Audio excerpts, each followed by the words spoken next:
بسم اللہ الرحمن الرحیم۔ السلام علیکم۔ تو جو آج ہمارا ٹاپک ہے وہ ہے تصوف۔ یہ جو تصوف ہے یہ اسلام سے الگ ہے یا اسلام ہی کا حصہ ہے؟ تو یہ ساتھ ساتھ میں پڑھتا جاؤں گا اور آپ بھی اس کو ریڈ کریں اور سنیں اور سمجھیں۔ اس کے اندر مختلف جو ہیں وہ حوالہ جات دیے ہیں قرآن اور ائمہ تفسیر سے۔ تو چلیں اسٹارٹ کرتے ہیں۔ بہت سے دیگر سوالات کی طرح تصوف کے متعلق یہ بھی عام پوچھا جانے والا سوال ہے کہ تصوف کی اصل کیا ہے اور اس کا اصول کیا ہے؟ تصوف کہاں سے اخذ ہوا ہے؟ تصوف کی بنیاد، اس کی اٹھان، اس کی جو پوری فکری عمارت ہے وہ کس استدلال اور کس بیانیے پر کھڑی ہے؟ بالخصوص یہ کہ کیا تصوف، کیا قرآن سے اس کے فکر و عمل کی کوئی تائید یا موافقت ثابت ہے؟ اس لیے آج پوری گفتگو جس ایک بنیادی موضوع کے باغیچہ کے گرد گھوم کر مختلف اطراف سے خوشبوئیں لائے گی، وہ بنیادی موضوع قرآن اور تصوف ہے کہ قرآن کریم میں اس علم کے متعلق کس طرح تائید یا مطابقت و موافقت ہے۔ موضوع اور مسائل تصوف کے ہوں گے، لیکن اس کی وضاحت اور استدلال ہم ائمہ تصوف سے نہیں بلکہ ائمہ کرام کی تفاسیر میں سے کریں گے، جنہوں نے فقہی اور علمی اعتبار سے تفاسیر مرتب کی ہیں، کیونکہ عمومی طور پر صوفیاء کرام اپنی بے شمار کتب میں تصوف کو آیات قرآنی سے بیان کرتے ہیں، جس کی وجہ سے ایک تاثر یہ ابھرتا ہے کہ شاید صوفیوں نے یہ تشریحات قرآن کریم سے خود اختراع کی ہیں، یعنی خود سے لکھ دی ہیں، جبکہ فقہ یا حکام میں ان باتوں کا رجحان نہیں پایا جاتا۔ اس لیے اس تاثر کے سامنے جو اس کا دوسرا پہلو ہے کہ کس طریقے سے ائمہ قرآن نے اس کو پیش کیا ہے، اس کا ہم جائزہ لیں گے، لیکن ساتھ ساتھ اس پر صوفیاء کا جو نقطہ نظر ہے وہ میں اس کی تمہید میں واضح کر دوں گا۔ لیکن اس سے پہلے ایک ضروری عرض کرنا چاہوں گا کہ پنجاب، سندھ، پختونخوا، پاک و ہند، حتیٰ کہ ایران میں بھی جو تصوف رائج ہے، میرے خیال میں یہ علم تصوف کی بدقسمتی ہے کہ یہاں پر عصر حاضر میں تصوف و روحانیت کی بحث زیادہ تر اشعار اور فصاحت و بلاغت سے رہی ہے، جس سے ذوق کی تسکین تو ہوتی رہی، مگر وہ اصل مقصد جو تصوف ہمیں سمجھانا چاہتا تھا ہم سے اوجھل ہو گیا، جس سے مترجمین تصوف کو سادہ لوگوں میں یہ تاثر قائم کرنے کا موقع ملا کہ تصوف کتاب اللہ سے موافقت اور مطابقت نہیں رکھتا، اور نیز یہ کہ علم تصوف کی قرآن حکیم میں بنیاد موجود ہی نہیں ہے۔ لیکن اگر آپ متقدمین علماء عرب میں دیکھیں، مثلاً آپ کبھی امام ابو بکر کلابازی رحمۃ اللہ علیہ کی تصنیف الطرف لم مذہب اہل تصوف، سید شیخ عبدالقادر جیلانی رضی اللہ تعالیٰ عنہ کی تصنیف فتح الغیب، جس کی شرح علامہ ابن تیمیہ اور شاہ عبدالحق محدث دہلوی رحمۃ اللہ علیہ نے کی۔ اس کے علاوہ سیر الاسرار، رسالہ جنید بغدادی اور کشف المحجوب کو دیکھیں، امام کشیری کا رسالہ کشیریہ، شیخ ابو طالب مکی کی قوۃ القلوب، حجت الاسلام امام غزالی رحمۃ اللہ علیہ کی کیمیائے سعادت اور احیاء العلوم کو دیکھیں، کیونکہ یہ وہ تصانیف ہیں جن میں علماء عرب علم تصوف کو محض تسکین و ذوق کے لیے استعمال نہیں کرتے تھے، بلکہ ان کے نزدیک تصوف ایک عمل تھا جو ایک انسان کی زندگی میں انسان کے اندر سے ایک انقلاب پیدا کرتا ہے، نفسیات کی زبان میں علم تصوف انسان کے اندر کی وہ پازیٹیو انرجی ہے جو اس کو قدرت یعنی خدا کا قرب عطا کرتی ہے۔ صوفیہ کرام رحمۃ اللہ علیہ قرآن حکیم سے تصوف کو کیسے اخذ کرتے ہیں اور قرآن کریم میں ان علوم باطنیہ کی اہمیت کیا ہے، یہ معلوم کرنے کے لیے سب سے پہلے صوفیہ کرام رحمۃ اللہ علیہ کا عقیدہ مختصراً جان لیں کہ وہ تصوف کو کس نقطہ نظر سے دیکھتے ہیں۔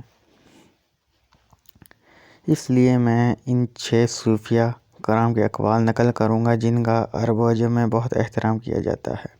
نمبر 1 پہ شیخ ابو بکر الاسحاق لابازی رحمۃ اللہ علیہ اور سید الشریف الجرجانی رحمۃ اللہ علیہ، جو نہ صرف ائمہ تصوف کے ہاں بلکہ دیگر علوم نحو اور منطق میں بھی ایک اعلیٰ مقام رکھتے ہیں، اور ان کی کتب امت میں نسابی کتب میں بھی شامل ہیں۔ وہ کتاب الطریفات میں لکھتے ہیں کہ جب حضرت جنید بغدادی رحمۃ اللہ علیہ سے تصوف کے بارے میں پوچھا گیا تو آپ رحمۃ اللہ نے فرمایا، مخلوق کی موافقت سے دل کی صفائی کرنے کا نام تصوف ہے۔ حوالہ نیچے موجود ہے، الطرف المذہب اہل التصوف صفحہ 19۔ دوسرے نمبر پہ امام ابو نعیم السبہانی رحمۃ اللہ علیہ حلیہ اولیاء میں لکھتے ہیں کہ جب حضرت ابو بکر شبلی رحمۃ اللہ علیہ سے پوچھا گیا کہ تصوف کیا ہے تو آپ رحمۃ اللہ علیہ نے اس کے جواب میں فرمایا، اس کا ترجمہ یہ ہے، اللہ پاک کے لیے دلوں کے تزکیے کو اچھی طرح کرنا۔ حوالہ نیچے ولیعت الاولیاء صفحہ نمبر 51۔ تو نمبر 3 پہ علامہ ابن عساکر تاریخ مدینہ الدمشق میں ابو الحسن علی بن احمد رحمۃ اللہ علیہ کا قول نقل کرتے ہوئے لکھتے ہیں کہ جس کا ترجمہ یہ ہے، تصوف میرے نزدیک دل کا ماسوی اللہ سے فراغت کا نام ہے، یعنی اللہ کے سوا دل کے اندر کوئی چیز نہ ہو، اس کو تصوف کہتے ہیں۔ حوالہ یہ ساتھ ساتھ حوالے بھی موجود ہیں، یہ بھی آپ پڑھیں، آپ خود بھی چیک کر سکتے ہیں۔ یعنی ہر طرف سے دل کو ہٹا کر صرف اللہ کی جانب اپنے دل کی لو لگا لینا، یہ تصوف ہے۔ اچھا، اس کے بعد نمبر 4 پہ امام تاج الدین السبکی رحمۃ اللہ علیہ المتوفی 771 ہجری طبقات الشافعیۃ الکبریٰ میں لکھتے ہیں کہ جب شیخ ابو عبداللہ محمد بن حفیظ الشیرازی رحمۃ اللہ علیہ سے تصوف کے بارے میں پوچھا گیا تو آپ رحمۃ اللہ نے فرمایا، جس کا ترجمہ یہ ہے، بشریت کی موافقت سے دل کا تصفیہ کرنا، یہ تصوف ہے۔ بشریت یعنی یہ کثافت، یہ جسم، یہ باڈی، اس کی خواہشات۔ اچھا، نمبر 5 پہ حضرت عبدالقادر جیلانی رضی اللہ عنہ سیر الاسرار میں لکھتے ہیں، صوفیہ کو ان کے باطن کی صفائی کی وجہ سے اہل تصوف کہا جاتا ہے۔ تو آپ نے یہاں پہ یہ نوٹ کیا کہ جو تصوف ہے نا، جو تصوف کی اصطلاح، جو اس کا نام ہے، وہ اس کی جو باطن کی صفائی ہے نا، اس کی وجہ سے ان کو اہل تصوف کہا جاتا ہے، جو کہ قرآن میں بھی اس کی آیات اور حوالہ جات موجود ہیں، آگے چل کے آپ اس کو دیکھیں گے۔ تو نمبر 6 پہ حضرت سلطان باہو رحمۃ اللہ علیہ سے پوچھا گیا کہ تصوف کیا ہے تو اس کا جواب آپ نے یوں ہی ارشاد فرمایا، تصوف دل کی کامل صفائی کا نام ہے، دل کی، قلب۔ تو یہ قرآن کے اندر قلب کے بارے میں اگر آپ پڑھیں گے، دل کے بارے میں، تو یہ چیزیں کلیئر ہوں گی انشاءاللہ۔ باقی ہم یہ ساتھ ساتھ پڑھتے ہیں، یعنی جس کا قلب آسائش دنیا سے صاف ہو کر راغب اللہ ہو جائے تو وہ صوفی ہو جاتا ہے۔ مختلف زمانہ مختلف ادوار کے اکابرین کی عبارات یہ واضح کرتی ہیں کہ تصوف طہارت باطنی کا نام ہے۔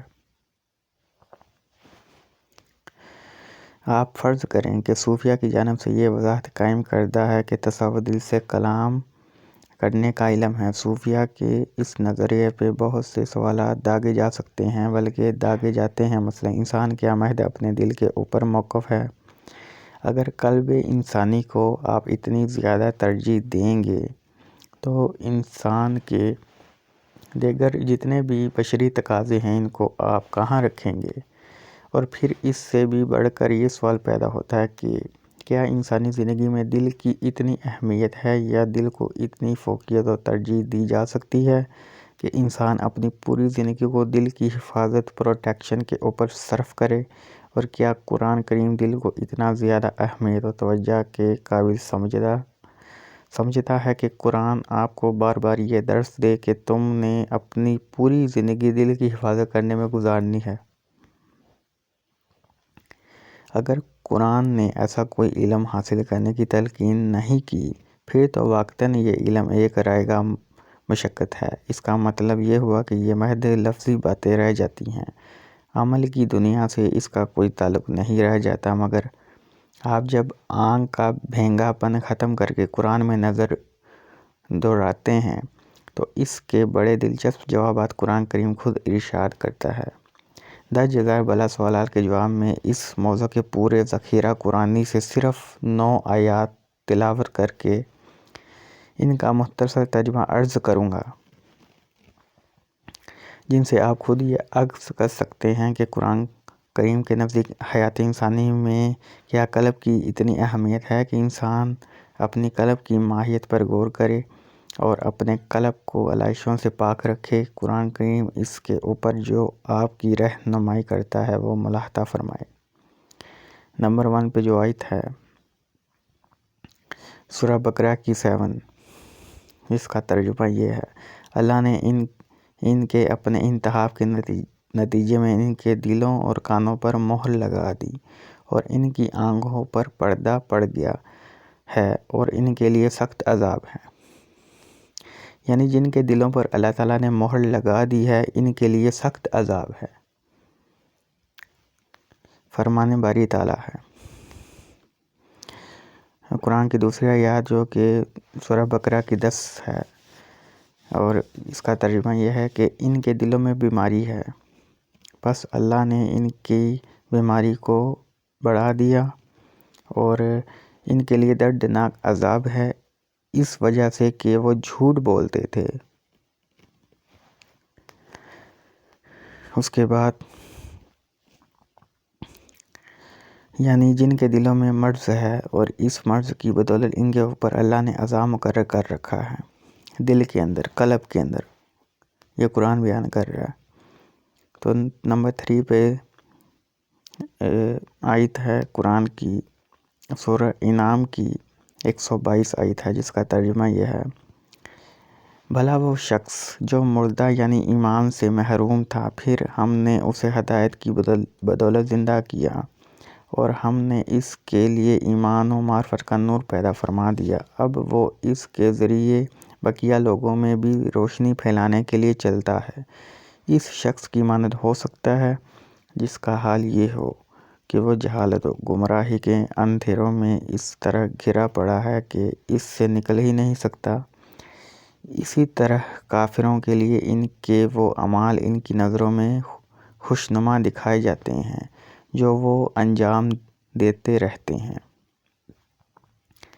قرآن کریم جو زندہ اور مردہ کا معیار بیان کر رہا ہے، اس سے مراد محض انسان کی یہ مادی زندگی، انسان کا یہ مادی وجود یا محض انسان کے بظاہر نظر آنے والے اعضاء نہیں ہیں، بلکہ حیات انسانی سے روحانی پہلو مراد ہے۔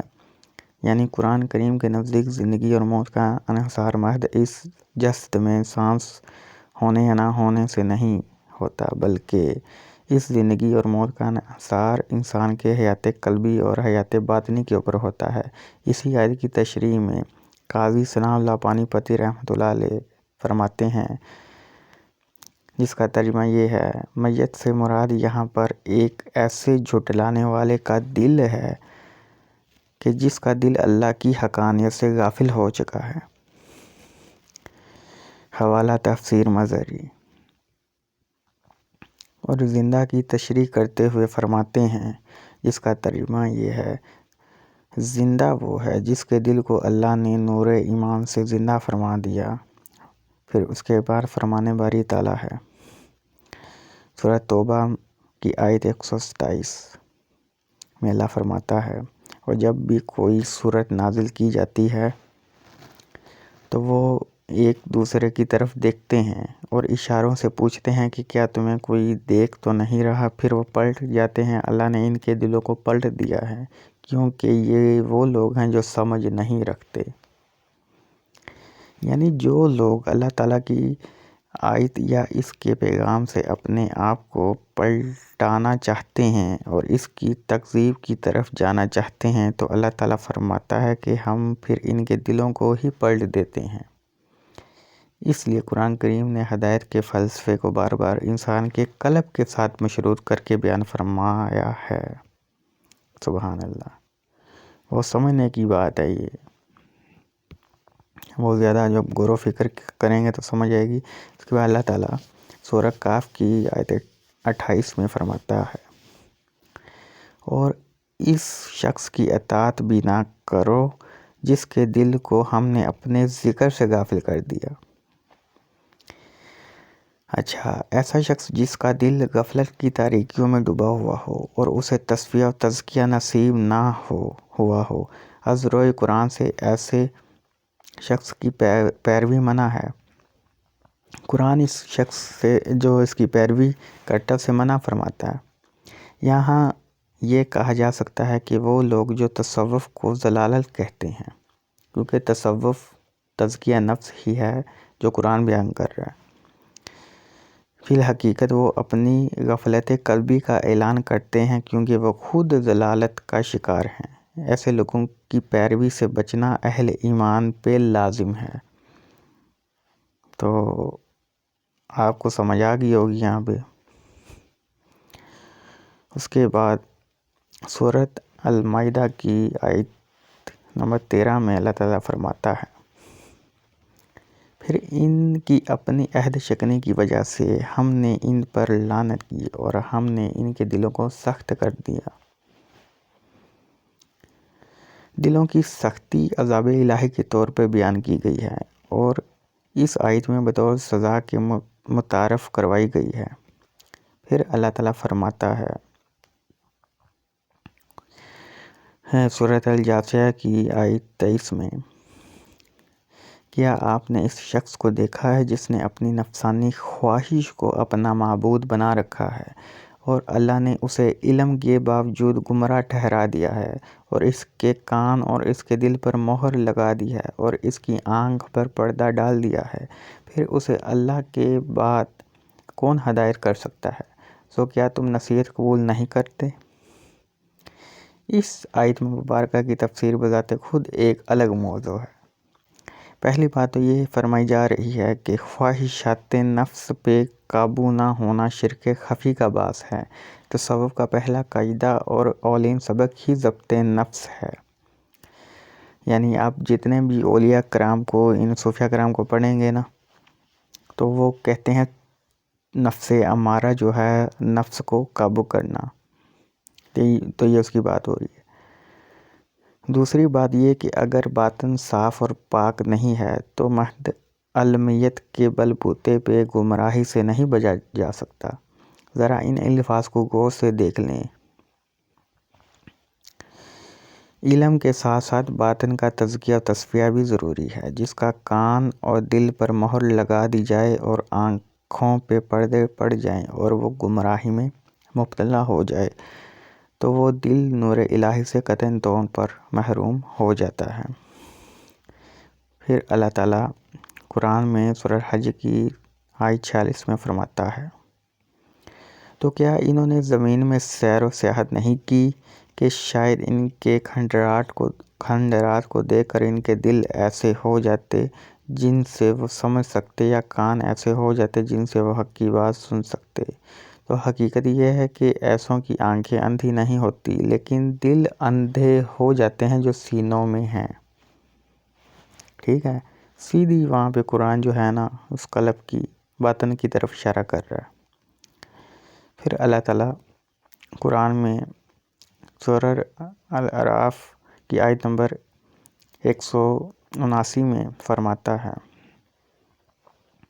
اور بے شک ہم نے جہنم کے لیے جنوں اور انسانوں میں سے بہت سے افراد کو پیدا فرمایا، وہ دل رکھتے ہیں مگر وہ ان سے حق کو سمجھ نہیں سکتے، وہ آنکھیں رکھتے ہیں مگر وہ ان سے حق کو دیکھ نہیں سکتے، وہ کان بھی رکھتے ہیں مگر وہ ان سے حق کو سن نہیں سکتے، وہ لوگ چوپائیوں کی طرح ہیں بلکہ ان سے بھی زیادہ گمراہ وہی لوگ ہی غافل ہیں۔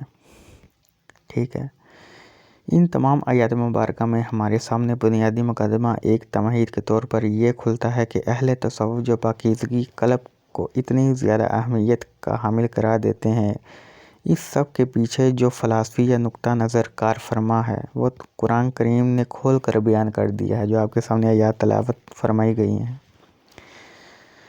کہ ہدایت کا تعلق انسان کے قلب کے ساتھ ہے۔ اگر قلب کے اوپر مہر لگا دی جائے یا پردے ڈال دیے جائیں تو انسان کے لیے ہدایت کا حصول ممکن ہی نہیں ہے۔ تو آپ کو یہاں تک سمجھ آ گئی ہوگی۔ اس لیے اہل تصوف نے قرآن کریم کے اس نقطہ نظر کو اپناتے ہوئے علم تصوف کو تشکیل دیا تاکہ انسان کا تعلق کائنات قلبی کے ساتھ استوار ہو جائے۔ یہ ہے وہ جواز جو صوفیہ کرام نے قرآن مجید سے اخذ کیا، جس کے اوپر علم تصوف کی بنیاد رکھی۔ یعنی جب دل یاد الہی سے غافل ہوتا ہے تو اس دل میں اللہ تعالیٰ کی طرف سے مرض پیدا ہو جاتا ہے، جس سے انسان کی تمام ریاضات و عبادات از روئے قرآن رائگاں چلی جاتی ہیں۔ اس لیے ایسے لوگوں کو اللہ تعالیٰ نے عذاب کی وعید سنا رکھی ہے جن کے دلوں میں کجی ہے۔ بنیادی طور پر انسانی زندگی میں یہ 3 تقاضے ہیں: حقوق اللہ، اللہ تعالیٰ کے حقوق، حقوق العباد، بندوں کے حقوق، حقوق النفس، بندے کے اپنے اوپر حقوق۔ صوفیہ کرام فرماتے ہیں کہ بندے کے اپنے اوپر بھی یہ حقوق ہیں کہ وہ اپنے آپ کو ہر طرح کی ظلمت، غفلت اور تاریکی و گمراہی سے دور رکھیں، جس کے لیے وہ یہ تجویز فرماتے ہیں کہ اپنے رب سے یہ دعا مانگا کرو جو اس نے قرآن مجید میں فرمائی ہے۔ سورہ عمران کی 8 میں فرماتا ہے، اے ہمارے رب، ہمارے دلوں میں کجی، ٹیڑھا پن، دوہرا پن پیدا نہ کر، اس کے بعد کہ تو نے ہمیں ہدایت سے سرفراز فرمایا اور ہمیں خاص اپنی طرف سے رحمت عطا فرما، بے شک تو ہی بہت عطا فرمانے والا ہے۔ تو اس میں بھی دلوں کی کجی کی ہی بارے میں بات ہو رہی ہے، قلب کے بارے میں۔ اچھا، کج کہتے ہیں ٹیڑھا پن کو، یعنی آدمی اپنے رب کی بارگاہ میں یہ دعا کرتا ہے کہ اے ہمارے رب، جب تو نے ہمیں اپنی ہدایت سے فیض یاب کر دیا تو پھر ہمارے دلوں کو ٹیڑھا نہ کرنا بلکہ ہمارے دلوں کو اپنی جگہ پر قائم رکھنا۔ اور دلوں کی اپنی جگہ سے مراد یہ ہے کہ دل اللہ تعالیٰ کی جانب راغب رہیں۔ اچھا، افسوس کا مقام یہ بھی ہے کہ ہمارے ہاں فی زمانہ خود اہل تصوف میں تصوف کا تصور ہی بالکل مختلف ہے۔ ہمارے ہاں تو کرامات دکھانے، مہد کلام پڑھ لینے اور رقص کر دینے کو اور دم تعویذ دھاگے گنڈے کو ہی تصوف کہا جاتا ہے۔ ہر کسی کا اپنا نقطہ نظر ہو سکتا ہے، لیکن جو اصل میں روح تصوف ہے وہ ایک لائٹ موڈ بات نہیں ہے، یعنی محض تفریح نہیں ہے، بلکہ اس کو جذب کرنا بالکل ایسے ہی ہے جیسے ایک آدمی روزانہ 2 پیڑے مکھن کھاتا ہے، اور اس کو جذب کرنے کے لیے مشقت بھی اتنی ہی کرنی پڑتی ہے۔ آپ جتنی سخت خوراک لیتے ہیں، اس کو جسم میں حل کرنے کے لیے اتنی ہی ریاضت و ورزش درکار ہوتی ہے، کیونکہ خوراک کی تاثیر اپنی طاقت کے تناسب سے ہوتی ہے۔ اسی طرح سید جنید بغدادی، سید باعث بسطامی، حضرت ابراہیم بن ادم، حضرت علی حجویری اور سید شیخ عبدالقادر جیلانی کے تصوف کو جذب کرنے کے لیے بھی آپ کو اچھی خاصی مشقت کی ضرورت ہوتی ہے، کیونکہ یہ وہ لائٹ موڈ باتیں یا محض گائیکی اور رقص نہیں ہے، بلکہ یہ حقیقت روح کی بات ہے۔ دل کی کجی سے بچنا اور دور ہونا یہ مومن کی دعاؤں میں سے شامل فرمایا گیا ہے، کیونکہ دل کے ٹیڑھے پن سے نجات کو قرآن اسلام تزکیہ کہتے ہیں، اور باعتبار قرآن نہ صرف امت عربیہ یا امت اسلامیہ میں بلکہ رسول پاک صلی اللہ علیہ وسلم سے قبل کی امتوں میں بھی تزکیہ کی اہمیت اتنی ہی نظر آتی ہے جتنی آقا کریم صلی اللہ علیہ وسلم کی امت کے لیے۔ مثلاً جد الانبیاء سیدنا ابراہیم علیہ السلام کی وہ دعا دیکھیں جو انہوں نے اللہ تعالیٰ کے حضور مانگی۔ اللہ تعالیٰ قرآن میں سورہ بقرہ کے 129 میں فرماتا ہے، اے ہمارے رب، انہی میں سے رسول صلی اللہ علیہ وسلم مبعوث فرما جو ان پر تیری آیتیں تلاوت فرمائے اور انہیں کتاب و حکمت کی تعلیم دے کر دانائے راز بنائے اور ان کے نفوس و قلوب کو خوب پاک صاف کر دے، بے شک تو ہی غالب حکمت والا ہے۔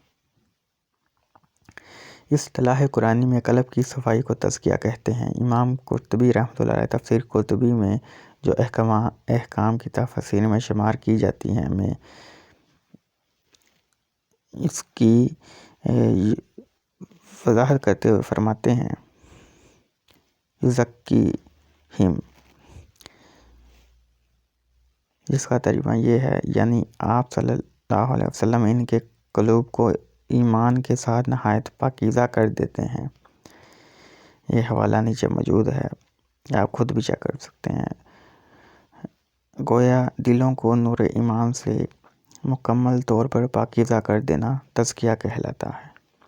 حافظ ابن کثیر رحمۃ اللہ علیہ نے بھی تزکیہ کو انسان کے باطن کی جانب لوٹایا ہے،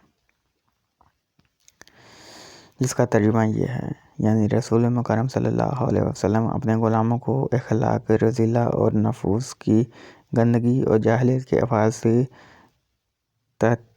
تطہیر فرماتے ہیں، اور آپ صلی اللہ علیہ وسلم ان کو ظلمات سے نکال کر نور کی طرف لے جاتے ہیں۔ حوالہ تفسیر ابن کثیر، یعنی انسان کی توجہ بدن کی بجائے روح کی جانب کرواتے ہیں، کیونکہ بدن ظلمت کی مثل ہے اور روح نور کی۔ بعض صوفیہ نے یہ وضاحت کی ہے کہ اپنے بدن سے اپنی روح کی جانب سفر کرنا یہ ظلمت سے نور کی جانب سفر کرنا کہلاتا ہے، تاکہ انسان اپنے افعال بشریہ کے اوپر اپنے افعال روحانیہ کو غالب کرے، کیونکہ جب انسان بشری تقاضوں کے اوپر اپنے روحانی تقاضوں کو غالب کرتا ہے تو اس کا نتیجہ یہ نکلتا ہے کہ بدن روح کے تابع ہو جاتا ہے، چونکہ روح اپنی فطرت میں لطیف ہے، پاک ہے، اس لیے وجود کے تمام اعمال برکت روح اور نور روح کی بدولت لطیف ہو جاتے ہیں۔ یہ جو ہم اکثر سنتے اور کہتے ہیں کہ انبیاء کرام علیہ السلام کو اللہ تعالیٰ نے معصوم فرمایا اور اولیاء کرام رحمۃ اللہ علیہ کو گناہوں سے محفوظ رہنے کی توفیق سے سرفراز کیا، اس کی وجہ ہی یہ ہے کہ ان کی روح ان کے بدن پر غالب آ جاتی ہے، اس لیے بدن کثافت کی جانب مائل ہی نہیں ہوتا بلکہ ہمیشہ لطافت کی جانب مائل رہتا ہے، جیسا کہ امام فخر الدین رازی رحمۃ اللہ علیہ تفسیر کبیر میں فرماتے ہیں، جس کا ترجمہ یہ ہے، اور تزکیہ کی تمام قسموں میں سے سب سے اعلیٰ قسم وہ دل کا تزکیہ ہے۔ تفسیر کبیر۔ اس بنیاد پر اہل تصوف یہ کہتے ہیں کہ عبادت باطنی کو اختیار کرنا چاہیے، اور عبادت باطنی میں ذکر، مراقبہ، اپنے ارادے کو اللہ کی چاہت کے تابع کرنا آتے ہیں، یعنی وہ عبادت جو بدن سے ہوتی نظر نہیں آتی۔ خاص کر سلطان العارفین حضرت سلطان باہو رحمۃ اللہ علیہ کے ہاں جسے ذکر پاسن فاس کہا جاتا ہے، وہ بالکل ایک خفیہ عبادت ہے جس کا لاکھوں کے مجمع میں بھی کسی کو پتہ نہیں چلتا۔ یہ کرنے والا عبادت کر رہا ہے یا خاموش بیٹھا ہے۔ اس کے برعکس عبادت بدنیہ وہ ہے جس میں انسان کے اعضاء جواز دہ ہوتے ہیں، مثلاً آپ ارکان اسلام کلمہ، نماز، روزہ، زکوٰۃ اور حج کی ادائیگی کرتے ہیں تو ان ساری عبادتوں پر مخلوق گواہ ہے۔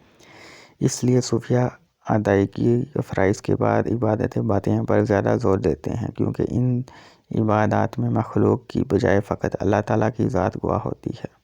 اس لیے تصوف کی جو یہ تشریح کی جاتی ہے کہ قلب میں ایک نور داخل ہوتا ہے، صوفیہ کرام نے اس تشریح کا مکمل قرآن کریم کی انہی آیات سے کیا ہے، حوالہ دیا ہے، جیسا کہ حجت الاسلام امام غزالی رحمۃ اللہ علیہ فرماتے ہیں۔ اس کا ترجمہ یہ ہے: علم مکاشفہ پس وہ نور سے عبارت ہے اور وہ ظاہر ہوتا ہے دل میں اس کے صفات مذمومہ سے طہارت اور پاکیزگی کے وقت۔ حوالہ احیاء علوم الدین، صفحہ نمبر 36۔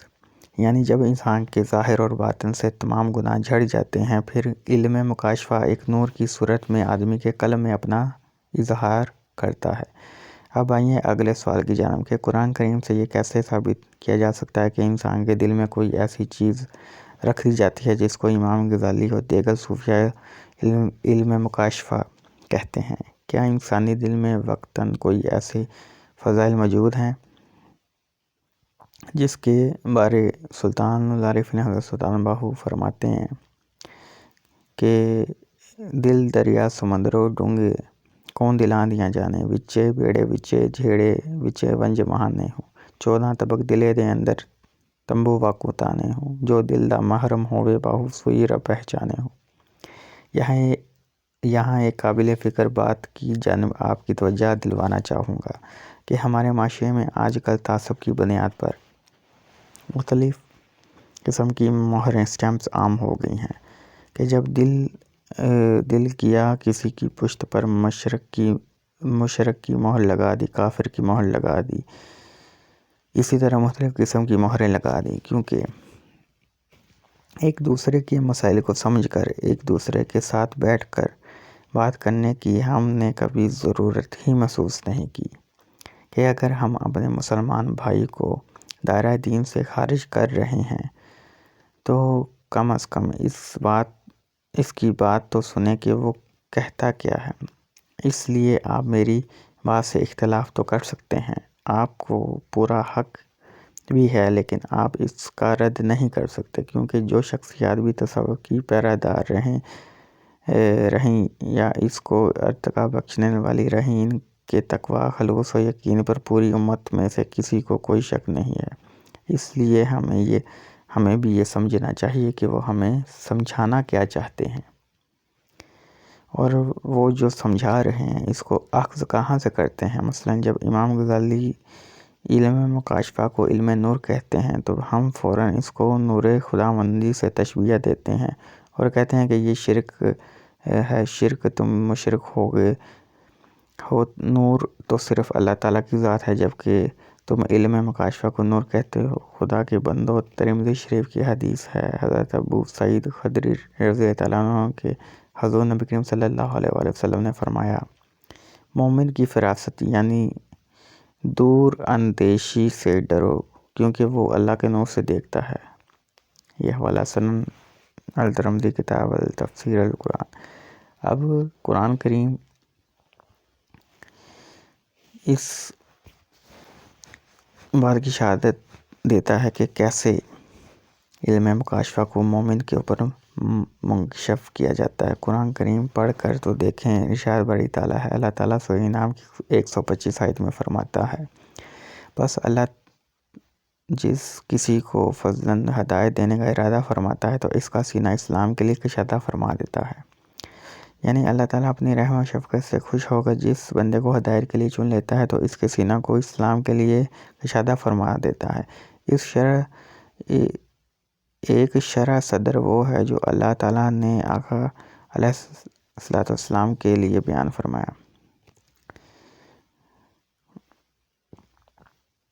جس کا ترجمہ یہ ہے کہ ہم نے آپ کی خاطر آپ کا سینہ انوار، علم و حکمت اور معرفت کے لیے کشادہ نہیں فرما دیا۔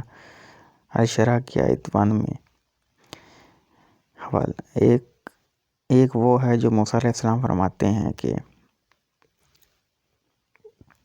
اس کا ترجمہ یہ ہے: حضرت موسیٰ علیہ السلام نے اپنے پروردگار سے عرض کی، اے اللہ پاک، میرے سینہ کشادہ فرما دے یہاں تک کہ اس میں عرفان اور معارف سما جائیں۔ تو یہ حوالہ ہے تفسیر مظہری صفحہ نمبر 421۔ اللہ تعالیٰ نے یہ مومنین کے لیے ارشاد فرمایا ہے کہ مومنین میں سے بھی میں جن کو اپنی رحمت کے لیے چن لیتا ہوں تو ان کے سینوں کو کشادہ کر دیتا ہوں۔ یہ ظاہر سی بات ہے کہ امتی کے اور نبی کی شرح صدر برابر نہیں ہو سکتی، کیونکہ ان دونوں کے انتہا وجود تقاضے ایک دوسرے سے مختلف ہیں۔ جن ائمہ کرام نے بھی تفاسیر بالمعصور لکھی، حدیث پاک سے قرآن کریم کی تفسیر کی، یعنی بکثرت ائمہ تفاسیر ہیں، جن میں امام بہقی رحمۃ اللہ علیہ اور امام ابن ابی شیبہ رحمۃ اللہ علیہ نے المصنف کتاب الزہد میں آقا کریم صلی اللہ علیہ وسلم کی اس حدیث پاک کو حضرت ابن مسعود رضی اللہ عنہ سے روایت فرمایا ہے۔ امام احمد بن حنبل کے شیخ ہیں اور ایک کثیر تعداد جلیل القدر ائمہ حدیث کے ہیں، جو امام ابن شیبہ رحمۃ اللہ علیہ کے تلامذہ میں سے ہیں۔ امام ابن شیبہ رحمۃ اللہ علیہ اسی آیت کی تفسیر کرتے ہوئے فرماتے ہیں کہ حضرت ابن مسعود رضی اللہ عنہ سے روایت ہے کہ رسول اللہ صلی اللہ علیہ وسلم کی بارگاہ اقدس میں جب یہ آیت مبارکہ نازل ہوئی تو اس آیت کے بارے میں سوال عرض کیا گیا، یا رسول اللہ شرح صدر کیسے ہوتا ہے؟ آپ صلی اللہ علیہ وآلہ وسلم نے فرمایا، جب دل میں نور داخل ہوتا ہے تو اس کا انچرا بھی ہوتا ہے اور وسیع بھی ہو جاتا ہے۔ صحابہ کرام رضی اللہ عنہ نے عرض کی، یا رسول اللہ کیا اس کی کوئی علامت بھی ہے جس سے اس کو جانا جا سکے؟ تو آپ صلی اللہ علیہ وآلہ وسلم نے فرمایا، ہمیشہ کے گھر آخرت کی طرف متوجہ ہونا اور دھوکے کے گھر دنیا سے کنارہ کشی اختیار کرنا اور موت کے آنے سے پہلے موت کی تیاری کرنا۔ حوالہ کتاب الزہد۔ آقا کریم صلی اللہ علیہ وآلہ وسلم نے فرمایا کہ جس کا شرح صدر ہو جائے، یعنی جس کا دل اللہ تعالیٰ اپنی رحمت سے کشادہ فرما دے، تو وہ دنیا سے بے رغبت اختیار کر کے اپنے تمام تر توجہ آخرت اور اللہ تعالیٰ کی ذات کی جانب کر لیتا ہے۔ اس حدیث پاک میں سے صوفیہ کے 3 خواص عکس ہوتے ہیں: توجہ اللہ، ترک ما سوی اللہ اور موتوا قبل ان تموتوا، یعنی 3 کام صوفیہ کرتے ہیں اور انہی کی جانب بلاتے ہیں تو قرآن کے الفاظ میں ان کو شرح صدر نصیب ہو جاتی ہے۔ تو امام غزالی کے الفاظ میں نور علم مکاشفہ ان کے دلوں میں جگمگانے لگتا ہے۔ اکثر مفسرین نے امام غزالی کی طرح شرح صدر سے مراد سینے میں نور کا داخل ہونا مراد لیا ہے۔ امام بغوی رحمۃ اللہ علیہ اسی آیت کی تفسیر کرتے ہوئے فرماتے ہیں، یعنی اللہ پاک اس کے دل کو کھول بھی دیتا ہے اور اس کو منور بھی فرما دیتا ہے۔ حوالہ تفسیر بغوی صفحہ نمبر 106۔ امام نصفی رحمۃ اللہ علیہ اسی آیت کی تفسیر میں فرماتے ہیں، اللہ تعالیٰ اس کو وسیع کرتا ہے اور اس کے دل کو منور بھی فرماتا ہے۔ تفسیر مدارک صفحہ نمبر 535، یہ پورا نام آپ پڑھ لیں، خود بھی چیک کر لیں اگر آپ کو اس میں خود جا کے حوالہ دیکھنا ہے تو یہ ساتھ ساتھ حوالہ جات جو ہیں یہ موجود ہیں۔ تو یعنی اللہ تعالیٰ دل کو کشادہ کر کے اس میں اس نور کو رکھ دیتا ہے، جس نور کو امام غزالی علم مکاشفہ کہتے ہیں۔ سیدنا موسیٰ علیہ السلام کی یہ جو دعا ہے، موسیٰ علیہ السلام نے عرض کیا، اے میرے رب، میرے لیے میرا سینہ کشادہ فرما دے اور میرا کار رسالت میرے لیے آسان فرما دے، میری زبان کی گرہ کھول دے، لوگ میری بات آسانی سے سمجھ سکیں۔ حوالہ سورۃ طٰہٰ کی آیت 25 سے 28۔ قاضی ثناء اللہ پانی پتی رحمۃ اللہ علیہ اس کی تشریح میں فرماتے ہیں، جس کا ترجمہ یہ ہے، حضرت موسیٰ علیہ السلام نے اپنے پروردگار سے عرض کی، یا اللہ میرے سینہ کشادہ فرما دے، یہاں تک کہ اس میں عرفان و معارف سما جائیں جن کا ادراک عقل انسانی سے ماورا ہے۔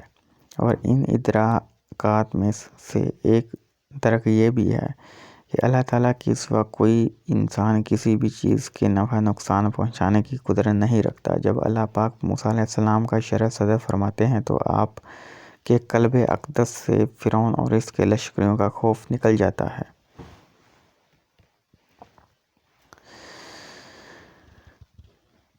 گویا انشاء راہ صدر وہ تربیت ہے جس میں اللہ تعالیٰ اپنے ملائکہ کے ذریعے انسان کے سینے کو اتنا کشادہ و منور فرما دیتا ہے کہ سوائے خوف خداوندی کے بندے کے وجود میں ہر چیز کا خوف زائل ہو جاتا ہے، ہر قسم کا خوف ختم ہو جاتا ہے۔ اچھا، جس طرح موسیٰ علیہ السلام نے فرعون کے لشکر کے خوف کو زائل کرنے کے لیے یہ دعا کی، اے میرے رب میرے لیے میرا سینہ کشادہ فرما دے، تو میرے ذہن میں آ رہا تھا کہ آج کی مسلم دنیا کے حکمرانوں کو یہ دعا بکثیر کرنی چاہیے، کیونکہ لشکر اغیار سے یہ بہت سے خائف ہیں، کیونکہ ان میں سے کسی کو بھی توفیق نہیں ہوئی کہ اپنی زبان گرا کھول کر پچھلے 11 ماہ سے یا جتنی بھی دیر سے جو کچھ کشمیر میں یا فلسطین میں ہو رہا ہے، جو پہاڑ توڑے جا رہے ہیں، اس کے متعلق کوئی بات کر سکیں۔ جیسے آپ ایک مایوسی کی یا یقین اٹھ جانے یا اپنی غلامی کا یقین ہو جانے کی کیفیت کہتے ہیں، آج کل حکومتی سطح پر کچھ اسی طرح کی ڈیولپمنٹ ہو رہی ہے۔ جیسا کہ اقبال نے کہا تھا، یعنی جو ظلم و استبداد کے دیو ہیں وہ ایک نیلم پری کا لبادہ اوڑھ کر آئے ہیں، جبکہ ہم نے سمجھا کہ یہ شاید ہمارے غموں کا مداوع کرنے کے لیے آئے بیٹھے ہیں۔ وہ آپ کو مسلسل جبر و مزید کا پیغام دے کر گئے ہیں کہ امت مسلمہ اور لاشیں اٹھانے کے لیے تیار ہو جاؤ، اور ہم اسے اپنے لیے نجات کا اور پتہ نہیں کس سفر کا سامنا سمجھے بیٹھے ہیں۔ اسی لیے ایسے حکمران جن کے ذمہ قیادت ہو، عذر قرآن ان کی شرح صدر کی ضرورت ہے، جس سے لشکر کفار کا خوف آدمی کے وجود سے زائل ہو جاتا ہے اور اللہ و تقویٰ پختہ اور بلند ہو جاتا ہے، جیسا کہ اللہ تعالیٰ نے اشارہ فرمایا۔ سورۃ الکہف کی 14 میں اللہ فرماتا ہے، اور ہم نے ان کے دلوں کو اپنے ربط و نسبت سے مضبوط و مستحکم فرما دیا۔ جب وہ اپنے بادشاہ کے سامنے کھڑے ہوئے تو کہنے لگے، ہمارا رب تو آسمانوں و زمین کا رب ہے، ہم اس کے سوا ہرگز کسی جھوٹے معبود کی پرستش نہیں کریں گے، اگر ایسا کریں گے تو اس وقت ہم ضرور حق سے ہٹی ہوئی بات کریں گے۔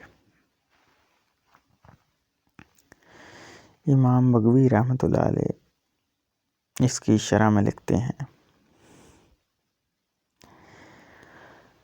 اور ہم نے ان کے دلوں کو صبر اور ثابت قدمی کے ساتھ مضبوط کیا، ہم نے ان کے دلوں کو نور ایمان کے ساتھ تقویت دی، یہاں تک کہ اس کی وجہ سے انہوں نے اپنی قوم کے گھروں کو چھوڑنے اور گھر جس میں عیش و عشرت کے ساتھ تھے، ایسے گھر جن کی جدائی پر انہوں نے صبر کیا۔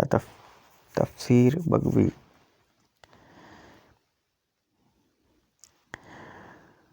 تو یہ ساری انہوں نے جو ہے تفسیر مظہری کے اور تفسیر بغوی کے حوالے جات ہیں، یہ آپ پڑھ لیں خود، اور یہ حوالے جات خود بھی جو ہے نا اس کو سمجھ لیں،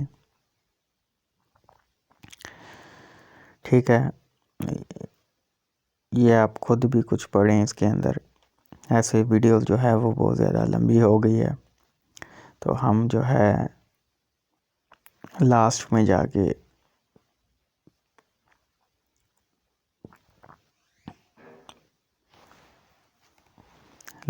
جو ہے وہ دیکھتے ہیں۔ یہ تحریر جو ہے، یہ جو لیکچر ہے، یہ بہت انفارمیٹیو، اس کے اندر نالج ہے تصوف کے بارے میں، کہ ہر کوئی جو ہے نا آج کل تصوف کو جھٹلا دیتا ہے۔ اصل میں جو تصوف تھا جو ہے اس کی کوئی بات نہیں کرتا، تو یہ سارے حوالے جات کے ساتھ یہ سارا ثابت کیا گیا ہے، جو کہ قرآن و حدیث سے باہر ہے ہی نہیں۔ تو یہ آپ سارا جو ہے یہ پڑھیں، اس کو لازمی پڑھیے گا، تو میں نے کچھ پڑھا بھی ہے، آپ کے سامنے ریڈ کیا ہے. تو جو چیز آپ کو سمجھ نہ آئے وہ آپ پوچھ سکتے ہیں کمنٹ سیکشن میں، اور ای میل بھی کر سکتے ہیں. تو یہ وہ بہت باریک پوائنٹ ہوتے ہیں جو سمجھ میں نہیں آتے. ان کو سمجھنے کے لیے بہت زیادہ ریسرچ اور یہ سارے جو حوالے جات ہیں یہ اکٹھے کرنے پڑتے ہیں، کیونکہ حوالوں کے بغیر، دلیل کے بغیر کوئی بھی جو ہے وہ بات نہیں مانتا. اور یہ ضرور سامنے جب یہ پڑھ کے بھی اگر کسی کو یہ حوالے ساتھ یہ دیکھیں یہ موجود ہیں، خود بھی بندہ جو ہے نا چیک کر سکتا ہے ان سب چیزوں کو. تو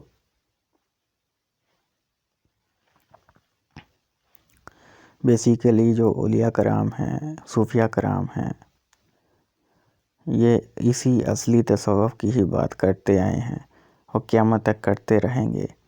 لیکن اس کے اندر نہ کچھ چیزیں جو ہیں وہ ایڈ کر دی گئی ہیں جس کی وجہ سے تصوف کو بدنام اور خراب اور خرافات کہا جاتا ہے، کہ یہ اس کا جو ہے نا اسلام کے ساتھ کوئی تعلق نہیں ہے. یہی وجہ ہے. تو یہ سارا آپ پڑھ لیجئے گا جہاں سے میں نے یہ چھوڑا ہے. تو سب کچھ جو ہے یہ قرآن، حدیث، ائمہ، تفاسیر کے یہ حوالے ہیں. تو یہ جو ہیں صوفیہ کرام، یہ جو تصوف کو بیان کرتے ہیں، یہ قرآن و حدیث کی بیسیکلی پورا مکمل جو ہے نا نالج جو ہے اس کی شرح بیان کرتے ہیں. تو یہ تحریر لیکچر پڑھنے کے بعد، سمجھنے کے بعد آپ کو جو ان کی تعلیمات ہیں آپ کو وہ بھی سمجھ میں آنا سٹارٹ ہوں گی. جو اللہ تعالیٰ فرماتا ہے کہ اسلام میں پورے داخل ہو جاؤ. تو یہ جو لوگ ہیں نا اسلام کے اندر پورے داخل بھی یہی ہوتے ہیں. جو آج کل کے ظاہری مولوی حضرات ہیں نا وہ صرف جسم کی بات کرتے ہیں. قرآن کا سارا ترجمہ جسم کے اوپر انہوں نے لاگو کیا ہوا ہے، نہ اس کے اندر کوئی روح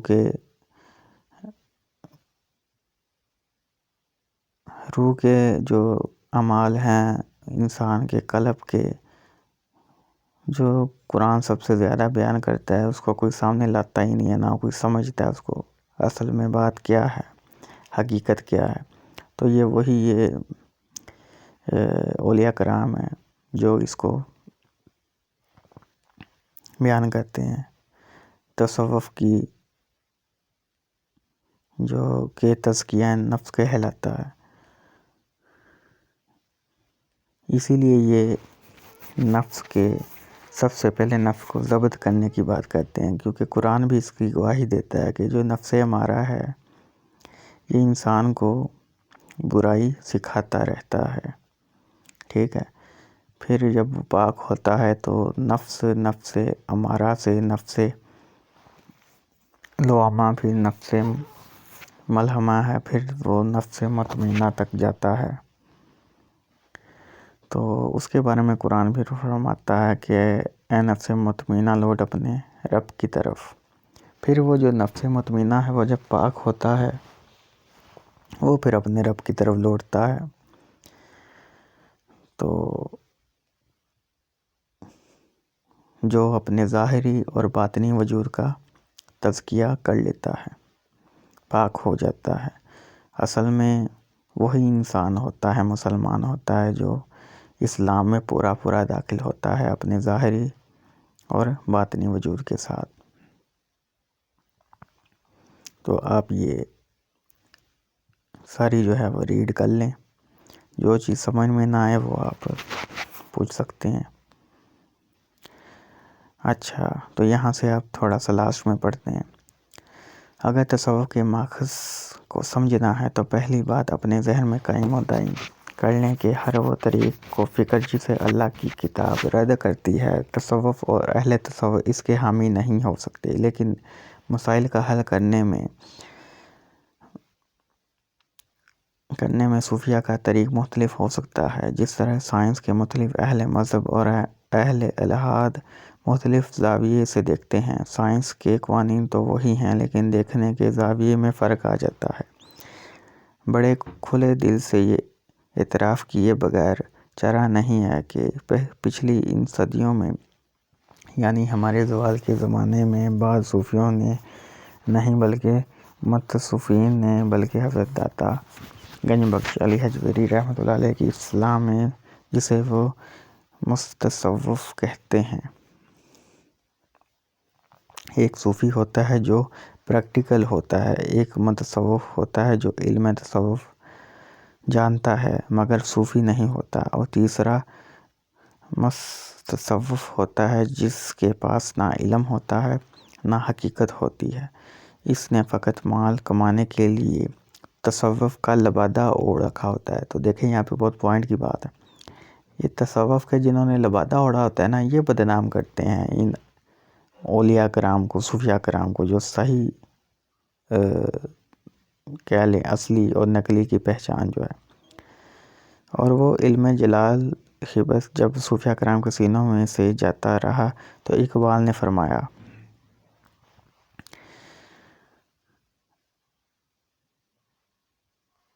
یہ شعرہ پڑھ لیں، حوالہ ضرب کریم، یعنی اصل قوت باطن کی ہوتی ہے اور تصوف اسی باطنی طاقت کا نام ہے، اور اہل تصوف اپنی اولین بنیاد اللہ کی کتاب پر رکھتے ہیں، یعنی قرآن کریم سے باہر اور احادیث سے یہ باہر جاتے ہی نہیں ہیں۔ اور اہل تصوف آپ میں سے اکثر لوگ شیخ عبدالقادر جیلانی رضی اللہ عنہ کے کمال روحانیہ کے سامعین ہوں گے اور بکثر ان کی کرامات سنی ہوں گی، اس میں کوئی شک بھی نہیں ہے۔ بڑے بڑے ائمہ کرام، امام ابن حجر عسقلانی سے ملا علی قاری تک، تو ایک ایک امام تصوف رحمۃ اللہ علیہ نے ان کی عظمت علمی کا اعتراف کیا ہے، مگر ہم میں سے بہت کم لوگوں کو معلوم ہے کہ ان کے زمانہ میں جو دین کی خدمت ہوئی، قرطبہ سے دمشق تک، دمشق سے مصر، واسط اور بغداد اور ہند و حراس تک دین کی جو خدمت شیخ عبدالقادر جیلانی رضی اللہ عنہ نے کی ہے، اس وقت ان کے مقابلے میں کوئی عالم بھی موجود نہ تھا۔ اس لیے اس وقت کا جو بغداد ہے وہ آج کا بغداد نہیں ہے۔ مثلاً آپ ایک اسٹریٹ میں جاتے ہیں تو دائیں طرف آپ کو جارج واشنگٹن یونیورسٹی، اس کے سامنے جارج ٹاؤن یونیورسٹی، اس کے کچھ فاصلے پر ہی جارج ہاپکن یونیورسٹی، تھوڑا سا آگے سفر کریں تو آپ کو ہارورڈ یونیورسٹی نظر آتی ہے، اور آپ زبان و قلم بچا کر چلتے ہیں کہ کہیں کسی دانشور کی نگاہ نہ پڑ جائے اور وہ کہیں گرفت نہ کر لے، یعنی بڑے بڑے دانش اقال، سائنس اور ریاضی دان وہاں بیٹھے ہیں۔ اس وقت کا بغداد بھی اسی طرح تھا، جس کسی نے بھی علماء میں اپنا مرتبہ پایا۔ تو یہ سارا یہ آپ دیکھ لیں، پڑھ لیں۔ اس لیے جب اللہ کے دین کی خدمت ہی ان صوفیاء کرام نے کی ہے تو یہ گمان ہی کیسے پیدا ہو سکتا ہے کہ ان کا طریق قرآن سے ثابت نہیں۔ مثلا اگر کوئی بھٹک گیا، گمراہ ہو گیا اور شیخ عبدالقادر جیلانی رضی اللہ عنہ سے اپنے آپ کو منسوب یہ کھڑا ہو تو اس کے بھٹک جانے اور گمراہی کا اطلاع ان کی عظمت و بزرگی پر کیسے کیا جا سکتا ہے؟ تو اسی طرح بے عمل یا بد عمل نام نہاد صوفی کے علم و عمل کے کجی و ہلاکت کو جید بغدادی، سر سکتہ، یہ سارے جو نام ہیں، ان کے علم و عمل و کجی ہلاکت نہیں کہا جا سکتا ان کو۔ یہ سارا آپ پڑھیں گے تو آپ کو یہ سارا پتہ چلے گا کہ اصل میں تصوف کیا تھا اور کہاں پہ۔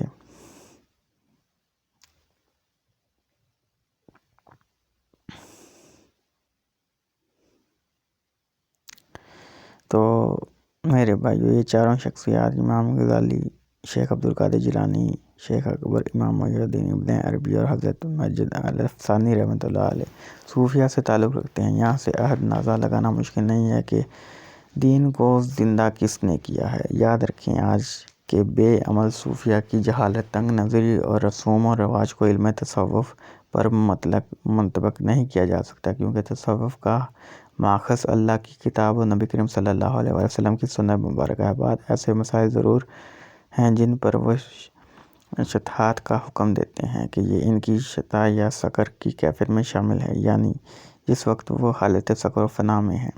لیکن صوفیہ کے بعد ایسے مسلک بھی ہیں، مثلاً مذہبی بسطامی و منصور حلاج رحمۃ اللہ علیہ، یہ سکر و فنا کے قائل تھے، لیکن جنید بغدادی اور سلطان باہو رحمۃ اللہ علیہ یہ سکر کے نہیں بلکہ شریعت یعنی بیداری ہوشیاری کے قائل ہیں۔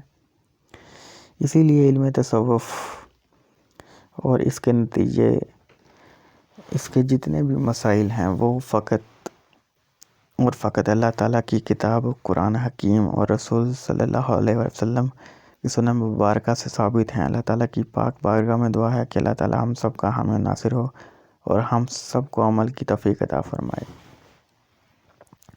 تو ناظرین، یہ تھی آج کا ہمارا ٹاپک، جو کہ تصوف، جو کہ قرآن و حدیث سے باہر ہے ہی نہیں۔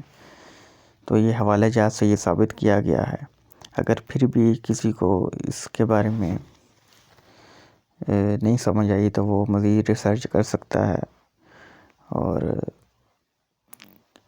یہ سارا پڑھیں اور اس کو سمجھیں۔ اپنے دوست احباب جن کو تصوف کے بارے میں نہیں سمجھ میں آ رہا ہے تو یہ ان کے ساتھ شیئر کریں، ان کو بھی بتائیں اور ویڈیو کو شیئر کریں اور چینل کو سبسکرائب کریں، تاکہ مزید آپ کو ایسی ویڈیوز کے لیے اور لیکچرز کے لیے آپ اس کو دیکھ سکیں اور پڑھ سکیں۔ تو اللہ تعالیٰ ہم سب کا حامی و ناصر ہو۔ تو آپ سے ملاقات ہوگی نیکسٹ لیکچر کے اندر۔ تب تک کے لیے اللہ حافظ۔